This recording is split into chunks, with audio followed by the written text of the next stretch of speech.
दोस्तों आज की इस वीडियो के अंदर मैं आपको एनसीटी ओटीपीआरएमएस सर्टिफिकेट से जुड़े हुए कुछ क्वेश्चन के आंसर देने वाला हूं। उसमें देखिए सबसे पहले आता है कैसे आपको सर्टिफिकेट के अंदर करेक्शन करना है।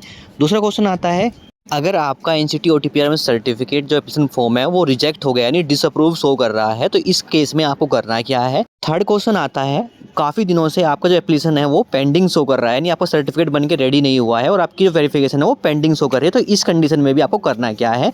इन सभी क्वेश्चन के आंसर मैं आज आपको इस वीडियो के अंदर क्लियर करने वाला हूं। तो चलिए दोस्तों वीडियो को स्टार्ट करते हैं। साथ ही दोस्तों अभी तक आपने चैनल को सब्सक्राइब नहीं किया, चैनल को सब्सक्राइब जरूर कर लीजिएगा। वीडियो अच्छी लगे वीडियो को लाइक और शेयर जरूर कीजिएगा। तो देखिए दोस्तों सबसे पहले बात करते हैं अगर आपने एनसीटी ओटीपीआरएमएस सर्टिफिकेट के लिए अप्लाई किया है ऑनलाइन और आपका सर्टिफिकेट बन के रेडी भी हो चुका है और आपने सर्टिफिकेट डाउनलोड भी कर लिया है और आप चेक करते हैं आपके सर्टिफिकेट के अंदर कोई मिस्टेक हो गई है और अब आप उसका करेक्शन करना चाहते हैं तो यहाँ पे मैं क्लियर कर देता हूँ। एक बार आपका सर्टिफिकेट आपने जो अपनी एप्लीकेशन फॉर्म है वो फ्रीज करने के बाद आप उसमें कोई करेक्शन नहीं कर सकते, चाहे आपका सर्टिफिकेट बन के रेडी भी क्यों ना हो गया हो तो उसके अंदर आप करेक्शन नहीं करा सकते। इस केस में अब आपको करना क्या है, इस केस में आपको दोबारा फ्रेश एप्लीकेशन के लिए अप्लाई करना है यानी आपको दूसरे ईमेल आईडी और मोबाइल नंबर से सेम तरीके से आपने पहले अप्लाई किया था सेम तरीके से अप्लाई करना है और एप्लीकेशन फॉर्म फिल करते वक्त जो मिस्टेक आपने पहले की थी वो मिस्टेक को आप करेक्ट करके आप अपना अप्लाई कीजिएगा, अपनी डिटेल फ्रीज कीजिएगा और एप्लीकेशन को सबमिट करने के बाद आपका सर्टिफिकेट बन के रेडी हो जाएगा और सेम तरीके से आप उसको डाउनलोड कर लीजिएगा। अब स्टूडेंट के माइंड में यहाँ पे कुछ डाउट्स आएंगे कि उनके दो सर्टिफिकेट बन गए हैं, अब कौन सा सर्टिफिकेट उनका वैलिड होगा। तो देखिए दोस्तों जो सर्टिफिकेट आप अपना डिजिटल वेरिफिकेशन के लिए यूज करेंगे यानी जो आपका न्यू सर्टिफिकेट रहेगा आपका वही आपका वैलिड रहेगा, उसको ही आप जहाँ पे यूज करेंगे उससे ही आपका डिटेल वेरीफाई होगी। तो ये रहेगा आपका करेक्शन का प्रोसेस। अब बात करते हैं सेकंड क्वेश्चन की, जो है आपका एप्लीकेशन फॉर्म रिजेक्ट कर दिया गया है या फिर डिसअप्रूव शो कर रहा है आपका स्टेटस, यानी आपने एनसीटी ओटीपीआरएमएस सर्टिफिकेट के लिए ऑनलाइन अप्लाई किया है, आपने अपनी एजुकेशन डिटेल यानी एजुकेशन टीचर प्रोफाइल डिटेल को फ्रीज भी कर दिया है और फ्रीज करने के बाद आपका स्टेटस पहले शो कर रहा था पेंडिंग, लेकिन आप जब दोबारा आपने स्टेटस ट्रैक किया है तो आपको शो कर रहा है डिसअप्रूव या रिजेक्ट। तो इस कंडीशन में आपको करना क्या है, तो बहुत सारे प्रॉब्लम स्टूडेंट को ये प्रॉब्लम होती है, उनका बार बार जो सर्टिफिकेट है वो रिजेक्ट कर दिया जाता है, एप्लीकेशन फॉर्म रिजेक्ट कर दिया जाता है। तो इस केस में आपको करना क्या है, आपको सिर्फ एक चीज़ ध्यान रखनी है, जब आप अपना टीचर प्रोफाइल डिटेल ऐड करें उस टाइम पे आपने कुछ मिस्टेक की होगी, वहाँ पे अपनी सारी डिटेल सही फिल कीजिएगा। साथ ही ऑप्शन मिलता है डॉक्यूमेंट का, जहाँ पे आपको टीचर एजुकेशन प्रोफाइल डिटेल के अंदर अपने डॉक्यूमेंट अपलोड करने होते हैं, जहाँ पे देखिए ऑप्शन देखने को मिलता है आपको मार्कशीट का, डिग्री सर्टिफिकेट या फिर डिप्लोमा सर्टिफिकेट अपलोड करने का। लेकिन यहाँ पे ऐसा कुछ नहीं है, आप अगर यही डॉक्यूमेंट अपलोड करेंगे तो आपका सर्टिफिकेट का चांस काफ़ी कम रहता है ऑनलाइन बनने का, या फिर हो सकता है रिजेक्ट शो करे या फिर आपको डिसअप्रूव शो करे। तो इस कंडीशन में आपको यहाँ पे क्या क्या डॉक्यूमेंट अपलोड करने हैं, तो फॉर्मेट आपका पीडीएफ रखना है फाइल का आपको। और देखिए सबसे पहले अगर आपके पास मार्कशीट है फाइनल ईयर की वो आप लगाइए, अगर आपका डिग्री सर्टिफिकेट आ चुका है या फिर डिप्लोमा सर्टिफिकेट आपके पास है तो वो आप अटैच कीजिए उस फाइल के अंदर।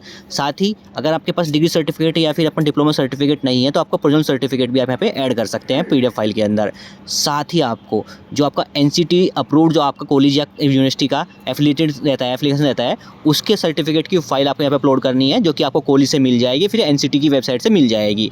साथ ही आपको एक बोनाफाइड सर्टिफिकेट यूज करना है इस पीडीएफ फाइल के अंदर, जो कि आपका कॉलेज या फिर यूनिवर्सिटी द्वारा बनाया जाता है।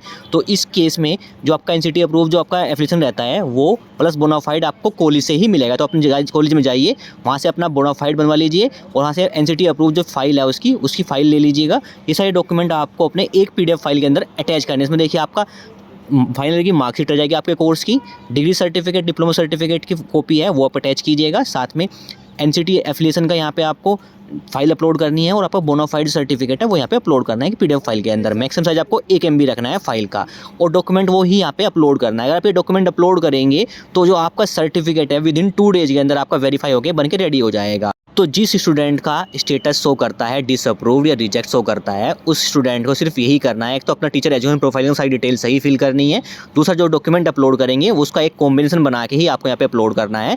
उसके बाद आप अप्लाई करेंगे, अपनी डिटेल फ्रीज करेंगे तो आपका सर्टिफिकेट 2 डेज में बन के रेडी हो जाएगा, जिसको आप सेम तरीके से डाउनलोड कर सकते हैं। अब बात करते हैं थर्ड क्वेश्चन की, जो कि रहता है आपका स्टेटस पेंडिंग शो कर रहा है काफ़ी दिनों से। बहुत सारे स्टूडेंट बोलते हैं कि मेरा स्टेटस 1 मंथ हो गया है और अभी भी उसका स्टेटस पेंडिंग शो कर रहा है, सर्टिफिकेट बनके रेडी नहीं हुआ है, ना तो रिजेक्ट हो रहा है ना डिसअप्रूव हो रहा है, लेकिन वो पेंडिंग ही शो कर रहा है। तो इस केस में आपको करना क्या है, जिन स्टूडेंट का स्टेटस पेंडिंग शो कर रहा है 15 दिन से अबाव या फिर 1 मंथ हो गया 2 मंथ हो गया है, उन स्टूडेंट को करना ये है जो भी आपका रीजनल कमेटी सेंटर है, नहीं देखिए आपको जो स्टेट नॉर्थ में आता है, ईस्ट में आता है, वेस्ट में आता है, साउथ में आता है, उस हिसाब से आपका रीजनल कमेटी सेंटर होता होता है आपका, तो उसी रीजनल कमेटी सेंटर का जो मैंने स्क्रीन पे आपको ईमेल आईडी दी हुई है, इन पे आपको मेल करना है अपनी डिटेल के साथ विद सब्जेक्ट कि आपका जो स्टेटस है वो पेंडिंग शो कर रहा है, अपनी डिटेल्स मेंशन कर दीजिएगा। तो आपका सर्टिफिकेट जो पेंडिंग शो कर रहा है वो आपका जो भी स्टेटस रहेगा आपका वेरिफिकेशन कंप्लीट हो जाएगा। अगर आपका सर्टिफिकेट आपकी डिटेल सही है तो सर्टिफिकेट बन के रेडी हो जाएगा, अदरवाइज आपका डिसअप्रूव कर दिया जाएगा। या फिर आप जो रीजनल कमेटी सेंटर है उसका जो हेडक्वार्टर है हमारा वो द्वारका के अंदर पड़ता है, दिल्ली के अंदर, आप वहाँ पे विजिट कर सकते हैं।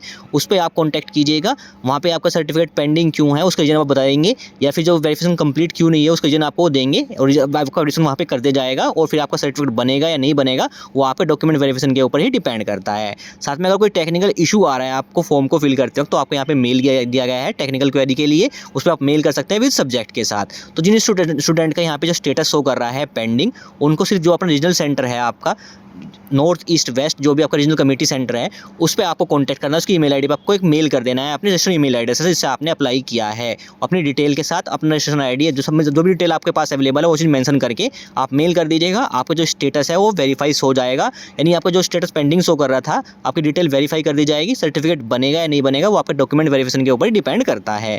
तो ये 3 प्रॉब्लम स्टूडेंट को फेस करने को मिलती है NCT OTPR में सर्टिफिकेट को ऑनलाइन अप्लाई करते वक्त, तो जिनका सोल्यूशन मैंने आपको इस वीडियो के अंदर शेयर कर दिया है। Thank you.